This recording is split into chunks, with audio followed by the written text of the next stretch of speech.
When you close your eyes for a moment and imagine the ocean floor, what comes to mind? Darkness, perhaps. Silence, shapes carved by pressure, time, and currents. But now open your eyes to a place where the silence feels intentional, and the shapes do not seem like nature's handwriting at all. Today, I'm taking you far into the westernmost waters of Japan, to the island of Yonaguni, a place where the sea hides an enigma that refuses to sit quietly at the bottom of the Pacific. Beneath these waves, roughly 10 meters below the surface and sinking down to over 25, lies a massive structure carved into terraces, steps, platforms, and sharp angles that look unsettlingly deliberate. Divers who first stumbled upon it described it as a submerged city. Others felt an almost architectural presence, as if something once stood here above the waves, only to be swallowed by them. But no one expected what would follow. Decades of heated debate, geological scrutiny, whispers of lost civilizations, and theories that stretch from sober archaeology to the outer edges of the human story. The discovery, as far as human telling goes, traces back to 1986.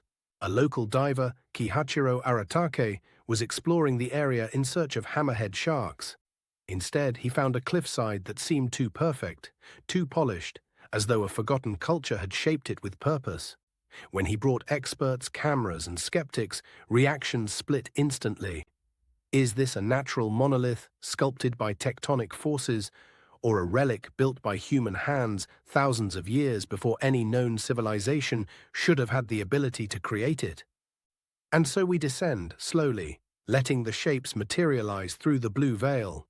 First comes the massive rectangular structure known as the monument. It stretches about 50 meters long and 20 meters tall.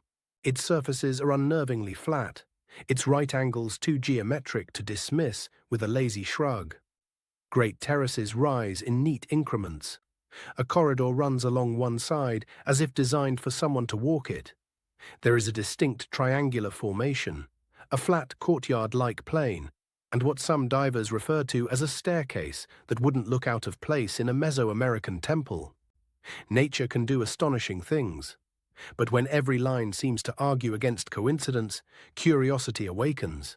Some researchers claim the monument resembles the style of ancient Japanese pyramidal structures or ceremonial sites, suggesting it might have been constructed during the last ice age, when sea levels were over 100 meters lower. If true, this would mean the monument stood proudly above water more than 10,000 years ago, predating the rise of known civilizations, predating written language, agriculture, and even the earliest organized human societies as we like to imagine them. It would push back the timeline of advanced human activity further than most mainstream historians are comfortable admitting. But as you move around the site, something else becomes clear. Yonaguni is not just about one formation. Scattered around the seabed are other suspiciously shaped features. Stone blocks arranged like foundations, what appears to be a pathway or road. Cavities that resemble chambers. A massive structure that some divers call the turtle. Another that evokes the form of a human face, and still another that could be interpreted as a gate. Even a supposed stadium, with terraced rows like seating carved into the rock. The sea blurs outlines, distorts shapes, and plays with perception. But still, the sensation of exploring something purposeful refuses to go away. So how do we explain this? There are several possibilities, and each one comes wrapped in its own blend of logic and mystery. The first is the simplest: nature. Yonaguni exists in a region of intense geological activity. Earthquakes, tectonic uplift, and fracturing can create sharp lines, planar surfaces, and geometric shapes in sedimentary rock. Over millennia, ocean currents can smooth those fractures into what appear to be stairs and platforms. Experts who hold this view argue that every angle, every terrace, every shape can be accounted for by natural erosion. They see no carvings, no tool marks, no symmetry that can't occur by chance. The second possibility is more provocative.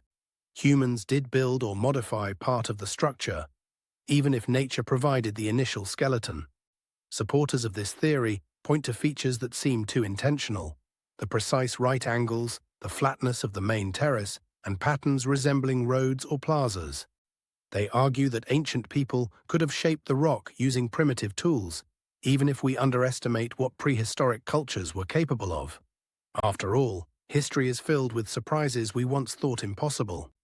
And then there's the third possibility, that the monument predates known civilization by thousands of years, hinting at a lost chapter of human history. Something like Atlantis in the Pacific, a forgotten culture wiped away by rising seas at the end of the Ice Age. This idea, while sensational, is not born solely from fantasy. At the time, the monument would have stood above water. Vast stretches of land connected continents. Human groups could have lived in regions now drowned beneath the sea. Perhaps they built coastal cities. Perhaps they developed unique architectural styles. Perhaps they rose and fell without leaving behind texts, pottery, or any trace we recognize. Except maybe these massive blocks underwater. Now, whether one chooses the scientific explanation, the modified by humans theory, or the lost civilization narrative often depends on how comfortable one is with the unknown.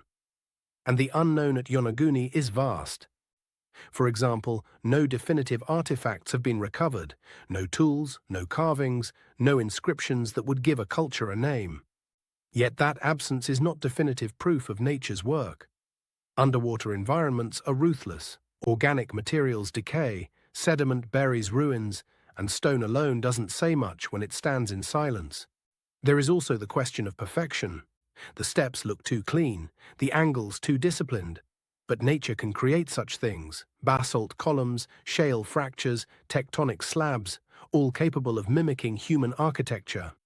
Still, the resemblance to ancient sacred sites, from pyramids to ceremonial complexes, lingers on, inviting speculation like a whisper carried by the current. Then there are the stories. Local legends long before 1986 spoke of a kingdom swallowed by the sea, myths of ancient land bridges, tales of people who lived before recorded time, whose homes now lie beneath the waves. Most cultures have similar myths, and sometimes myths have a habit of being metaphors for memories the earth has tried to erase. As you drift above the terraces, tracing the sharp lines with your eyes, you feel something unmistakable: intention. At least, the illusion of intention. And that is the heart of mystery, when reality does not neatly choose a side. Scientific papers have debated Yonaguni for decades, each presenting compelling arguments, each leaving space for doubt. The structure refuses to fold into a single explanation. It stands like a stone riddle, patient and indifferent, waiting for someone, anyone, to understand what it truly is. Perhaps Yonaguni is a monument crafted by nature, an accidental masterpiece sculpted by Earth's restless hands. Perhaps it's a ceremonial site built by humans long forgotten by history. Or perhaps it is a relic of a world we no longer remember, a world that floods consumed, leaving behind only the shadow of architecture that should not exist. But as you rise toward the surface, light dancing through the water, one thought lingers stronger than any theory. Some mysteries are not meant to be solved quickly. Some are meant to be experienced, to challenge our assumptions, to remind us that the world still holds secrets, that reality is not always as fixed as we'd like to believe. And Yonaguni remains there, in the quiet depths, waiting, not asking to be understood, only asking to be seen.